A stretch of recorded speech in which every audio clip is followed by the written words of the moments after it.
In this video, I'm going to show you how to create Instagram highlights without adding them to your story. That is quite simple and easy, so let's begin.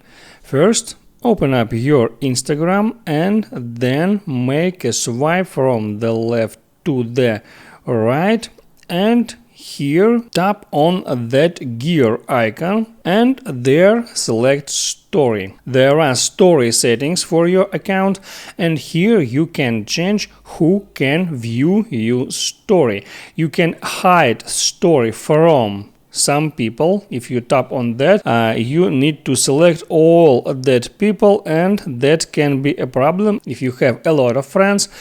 And here is one simple decision how to create Instagram highlight without adding them to your story. For that, I will use close friends option right here. I select that, and here I need to add one account that will be basically my another account. I can make fake account, I can make empty account just for that. Let me show you how it works.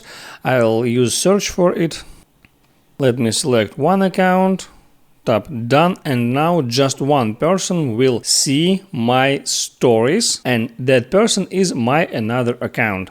So go back here, go back to that screen, let's select some photo, tap next, select close friends, tap share, and there select add to highlights feature, select the highlight folder and tap done. So now you basically add a story, add a highlight, but no one see your story. I hope it helps you. So before you go, please like and subscribe.